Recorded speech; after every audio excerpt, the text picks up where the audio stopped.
여러분 안녕하십니까? 여수 MBC 뉴스투데이입니다. 여수는 지금까지 단 한 번의 연임 시장을 허용하지 않았던 만큼 정치 지형도가 복잡한데요. 이번 주 설 연휴를 앞두고 여수시장 후보들의 출마 선언이 잇따르면서 선거도 본격적인 국면에 들어섰습니다. 민주당 후보가 다수를 차지한 가운데 조국혁신당, 무소속까지 가세하면서 선거 구도는 한층 복잡해지고 있습니다. 최황지 기자입니다. 지방선거를 4개월여 앞둔 시점, 최근 조국혁신당에 입당한 명창환 전 전남도 행정부지사는 민주당과의 정치적 연대를 강조하며 출마를 공식화했습니다. 설 연휴를 앞두고 민주당 내 차기 여수시장을 노리는 후보들의 출마 선언이 이어집니다. 정기명 여수시장은 현직 프리미엄을 앞세워 재선 도전에 나설 것으로 보이고, 백인숙 여수시의회 의장은 여성 후보라는 점을 내세워 출마를 선언합니다. 김영규 전 여수시의회 의장, 주종섭 전남도의원, 이광일 전남도의회 부의장은 설 연휴 이후로 출마 선언을 미뤘습니다. 김순빈 전 여수시의회 부의장, 서영학 전 청와대 행정관, 김창주 전 여수 경영인 협회장 등은 일찍부터 출마를 공식화하고 민심을 다지고 있습니다. 민주당 경선은 오는 3월부터 시작될 거로 보이는 가운데 당내 경쟁은 벌써 과열 양상을 보이고 있습니다. 현재 민주당 경선 과정에서 적격 심사에서 제외된 여수시장 후보자들 일부가 당의 조치에 강력히 반발하고 있어 향후 재심사 결과에도 관심이 쏠립니다. 반면 관심을 모았던 민주당과 조국혁신당과의 합당 가능성은 이번 지방선거 전까진 불투명한 상황. 이 때문에 후보 간 연대와 단일화 여부 또한 핵심 변수로 꼽히고 있습니다. 현재까지 민주당, 조국혁신당, 무소속 등 10명이 넘는 후보자들이 난립해 본선까지 치열한 접전을 예고한 가운데 여수는 한 차례도 재선을 허용하지 않았던 만큼 재선 시장이 탄생할지도 이번 선거의 주요 관전 포인트가 될 전망입니다. MBC 뉴스 최양수입니다. 더불어민주당 이계호 의원은 어제 광주시 의회에서 기자회견을 열고 전남 광주특별시장 출마를 선언했습니다. 이 의원은 출마 선언문에서 광주의 혁신과 전남의 잠재력을 하나로 묶어 수도권에 대응하는 남부 수도를 만들겠다며 출마 이유를 밝혔습니다.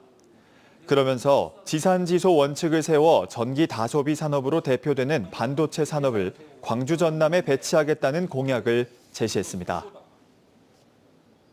전남 광주 행정통합특별법이 본격적인 국회 심사에 들어갑니다. 정부가 산업 전환, 에너지 등 지역이 요구한 핵심 특례를 받아들이지 않은 가운데 앞으로 얼마나 반영될 수 있을지 주목됩니다. 유민호 기자입니다. 국회 행정안전위원회는 어제부터 이틀간 법안심사 소위원회를 열고 특별법에 담길 실질적인 내용을 논의했습니다. 정부가 더불어민주당이 발의한 특별법 특례 386개 가운데 119개를 불수용한 상황. 이 가운데 전남 동부권의 핵심 요구인 반도체 특화단지 조성 시 국비 지원과 예타 면제, 석유화학, 철강 등 기존 산업 구조전환 지원 내용도 포함돼 있습니다.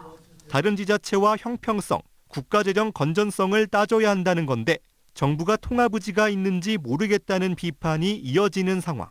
전남 광주시도지사와 지역 정치인들도 핵심 특례 반영을 위한 총력전에 나섰습니다. 김영록 전남지사는 어제 법안 소위가 열리기 전 신정훈 행안위원장과 윤건영 법안 소위원장을 차례로 만났습니다.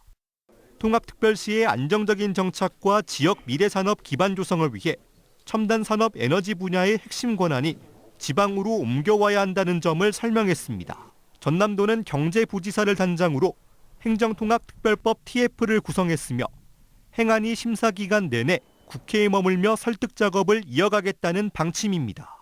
권한을 대폭 좀 이양해서 특별시 출범 이후 독자적인 기업 유치 플랜들을 가동할 수 있는 제반 조건을 좀 마련해 주십사 하고 하나씩 조항별로 지금 설득하는 과정입니다. 또 지역 정치인들은 그제 저녁 김민석 국무총리를 만나 핵심 특례 반영과 권한 이양을 촉구했습니다.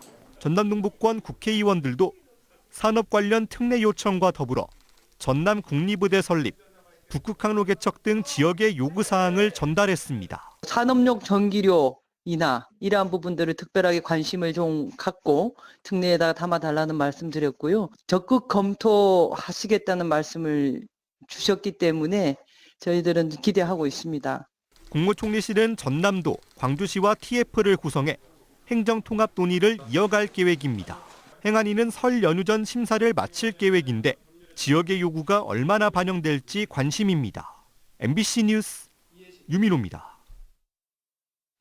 하지만 상황은 녹록지 않아 보입니다. 지난 9일 국회 대정부 질문에서 김민석 국무총리는 공통된 내용부터 처리하자며 선통합, 후 보완 입장을 재확인했는데요.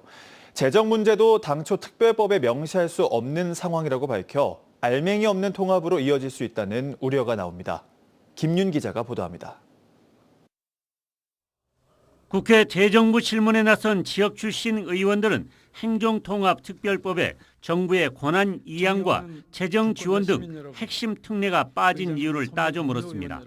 민영배 의원은 이재명 정부에 대한 신뢰와 지역경제 발전 욕구 때문에 통합 속도전이 가능했지만 정작 정부는 119개나 되는 핵심 특례를 반대하고 있다고 질타했습니다. 이에 대해 김민석 국무총리는 통합 논의가 전국 세 곳에서 동시에 진행되고 있어 공통 분모를 찾는 것이 급선무라며 개별 특례는 법 통과 이후에 단계적으로 논의하겠다고 밝혔습니다. 우선 통과가 중요한 시점이기 때문에 그렇지 않은 개별적인 특례에 대해서는 이후에 추진할 수 있다라는 쪽으로 원래부터 단계론을 가지고 있습니다. 일단 통합이라는 큰 틀을 먼저 만들고 세부적인 권한 이양은 국무총리실 산하 지원위원회를 통해 나중에 해결하겠다는 겁니다. 매년 5조 원을 지원하겠다는 정부의 약속이 과연 지켜질 수 있을지에 대한 의구심도 제기됐습니다. 정부는 재정 지원 근거를 특별법에 명문화하지 않겠다는 입장을 입법 청문회에 이어 다시 한번 확인했습니다. 재정 지원 체계에 대해서는 아예 명문화하지 않는다 이렇게 지금 밝히셨더라고요. 이게 가능한 일입니까? 가능합니다, 사실은. 김 총리는 매년 최대 5조 원의 총액 지원 약속은 반드시 지킨다면서도 구체적인 지원 방식은 통합 지자체마다 다를 수 있음을 시사했습니다. 통합 광역 정부의 인구라든가 이런 것 때문에 조금 구성이 달라질 경우가 있겠더라고요. 그래서 제가 여기서 자세히 설명드리기는 어렵습니다만은 그런 것들을 충분히 시뮬레이션 하고 있다. 결국 정부가 통합 지역이 늘어날 경우를 대비해 예산을 n분의 1로 쪼개 배분하는 방식을 고민하고 있다는 분석이 나옵니다. 이럴 경우 당초 기대했던 것보다 광주, 전남, 몫이 줄어들어 소문난 잔치에 먹을 것 없는 상황이 될 수 있다는 우려도 제기됩니다. 한편 전라남도는 통합특별법 입법 공청에 이어 핵심 특례 31개를 법안에 반영해 줄 것을 국무총리에게 거듭 요청하고 국회 행안위 법안 소위가 본격 가동됨에 따라 국회 대응팀을 상주시키고 특례 반영에 총력을 쏟고 있습니다. MBC 뉴스 김윤희입니다. 순천시가 이웃 지자체인 광양시에 반도체 국가산단 유치를 위해 힘을 모으자고 제안했습니다. 노관규 순천시장은 어제 자신의 SNS에 행정통합을 앞두고 유력 특별시장 후보들이 전남 동부권 산업구조 재편을 논하고 반도체 산업을 약속하고 있다며 이같이 밝혔습니다. 이어 미래에 이보다 더 확실한 먹거리가 없고 2차 전지도 함께하자며 지금은 대의가 중요할 때라고 덧붙였습니다. 전남 광주 행정통합 논의에서 주민 주권이 빠져있다는 지적이 나왔습니다. 조국혁신당 소속 이봉남 순천시 의원은 지난 9일 시의회 자유발언에서 현재 통합 논의가 행정과 정치 중심으로 치우쳐 있다며 주민 주권을 보장하는 통합이 필요하다고 밝혔습니다. 이 의원은 통합 성공은 주민이 결정한다며 주민투표나 다른 지역 사례를 참고한 공론화 절차를 거친 주민 의견 수렴이 통합의 전제가 돼야 한다고 강조했습니다. 정부가 지역의대 신설을 포함해 의사 인력 양성 규모를 늘리기로 했습니다. 보건복지부 보건의료정책심의위원회는 어제 7차 회의를 열고 내년부터 2031년까지 의대 정원을 연평균 668명 늘리기로 결정했으며 2030학년도부터 공공의대와 지역의대를 설립해 각 100명씩 신입생을 모집한다고 발표했습니다. 이번 발표에 전남도는 입장문을 내고 정부가 오는 2030년 국립의대 개교를 전제로 정원을 배정한 것을 환영한다며 2028년 조기 개교를 위해 노력하겠다고 밝혔습니다. 이어 동부와 서부권에 각각 대학병원을 설립해 전남 광주 행정통합 시대에 걸맞은 권역 책임 의료 체계를 작동하겠다고 덧붙였습니다. 명절을 앞두고 축산농가에 비상이 걸렸습니다. 한창 출하가 이루어져야 할 대목에 영광에 이어 나주에서도 아프리카 돼지열병이 확인되면서 시름이 깊어지고 있는데요. 주지은 기자가 보도합니다. 방역 초소가 세워진 한 농장 앞입니다. 출입 통제선 뒤로 흰 방진복을 입은 사람들이 분주히 오갑니다. 살처분을 위한 중장비들도 쉴 새 없이 드나듭니다. 아프리카 돼지열병이 발생한 농장 인근입니다. 발생 지역 오염을 차단하기 위해 농장으로 가는 길목이 통제되고 있습니다. 이곳은 지난달 26일 영광에서 아프리카 돼지열병이 발생한 농장과 역학적으로 연결된 곳입니다. 아프리카 돼지열병 중앙사고수습본부는 즉시 긴급 방역에 나섰습니다.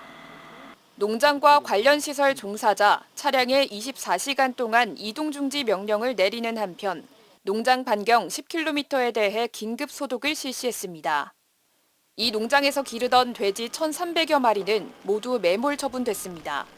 다들 답답하죠. 원인을 모르니까 어떻게 될지를 모르니까 너무 저희들이 힘듭니다. 거기에다가 이제 오늘 내일 많이 풀리거든요. 사실 저희들이 돼지를 못 낸 사람이 많아요. 110만 마리가 넘는 돼지를 키우는 전남 지역 500여 농가들은 그야말로 비상입니다. 고병원성 조류 인플루엔자까지 산발적으로 이어지며 축산당국은 가축 전염병 확산세를 예의주시하고 있습니다. 특히 귀성객과 차량 이동이 급증하는 이번 설 명절이 전염병 확산의 최대 고비가 되지는 않을지 축산업계의 우려가 깊어지고 있습니다. 설 연휴 전후를 전체 농가 집중 소독의 날로 지정해서 축산 관계 시설 내부를 일제히 소독하여 확산 차단에 총력을 기울이겠습니다. 명절 대목을 앞두고 터진 악재 속에 지역 축산업계를 지키기 위한 빈틈없는 방역이 절실합니다. MBC 뉴스 주지은입니다. 여수 MBC 뉴스투데이를 마칩니다. 시청해주신 여러분 고맙습니다.